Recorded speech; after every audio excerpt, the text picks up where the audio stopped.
தினேஷ் இறந்ததுக்கு அப்புறமா அவங்க ஐஏஎஸ் எக்ஸாம்ல பாஸ் பண்ணியிருக்கிறாங்க. அதுவும் இந்தியாவிலே 13வது இடத்துக்கு வந்திருக்கிறாங்க அப்படிங்கிற ஒரு விஷயத்த தீபிகா கேட்கவுமே, மயக்கமே போட்டு விழுந்துடுறாங்க. அந்த அளவுக்கு அவங்க ரொம்ப ரொம்ப கண்ணீர் விட்டு அழுறாங்க.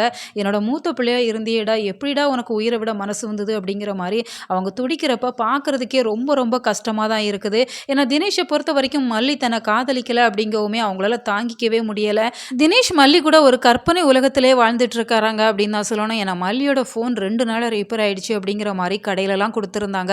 அப்படி இருக்கிறப்ப 1 மணி நேரமா மல்லி கிட்ட கால் பேசுறதா அவங்க நினைக்கிறாங்க. அவங்க தனியாவே இருந்தாங்க அப்படிங்கிறதால மல்லிய பார்த்ததுமே மல்லி கூட வாழணும் அப்படிங்கிற மாரி அவங்களுக்கு செயினு, நகையெல்லாம் எடுத்து வச்சிருக்கிறாங்க.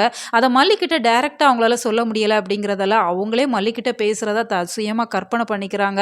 கற்பனையிலே அவங்க கிட்ட பேசிட்டு இருக்கிறாங்க. இந்த விஷயத்த மல்லி தெரியவுமே தினேஷ் கிட்ட பயங்கரமா கோவப்படுறாங்க. "ஏன் இப்படியெல்லாம் நீங்க பண்ணிட்டு இருக்கிறீங்க? இப்படி பண்ணிட்டு இருக்கிறதால ஊர்ல என்னதான் தப்பா பேசுறாங்க? நீங்க இப்படியெல்லாம் பண்ணிட்டு இருக்காதீங்க." அப்படிங்கிற மாரி சொல்றப்ப, தினேஷ் அவங்களோட காதல எடுத்து சொல்றாங்க. அவங்களுக்கு வாங்கி வச்சிருக்கிற புடவ, நகைகளெல்லாம் காமிக்கிறாங்க. காமிக்கவுமே மல்லி பயங்கரமா ஷாக் ஆகுறாங்க.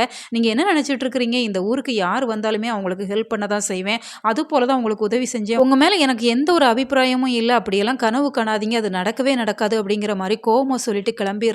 இந்த விஷயத்த இப்போ தினேஷால தாங்கிக்கவே முடியல. அவங்கள பொறுத்தவரைக்கும் ரொம்பவே எமோஷனலான கேரக்டர். ஒரு சின்ன விஷயத்த கூட அவங்களால தாங்கிக்க முடியாது அப்படிங்கிறதால, இந்த விஷயத்த தாங்கிக்க முடியாம அவங்க சென்னை வந்துடுறாங்க. சென்னை ரூம்ல தான் அவங்க இறந்துட்டாங்க அப்படிங்கிற விஷயத்த தீபன் சொல்றாங்க. இதெல்லாம் பார்க்கறதுக்கு ரொம்ப கஷ்டமா இருக்கு. ஸோ வெயிட் பண்ணி பார்க்கலாம். உங்களோட கருத்துக்கள் என்ன அப்படிங்கிறத மறக்காம கமெண்ட்ல தெரியப்படுத்துங்க.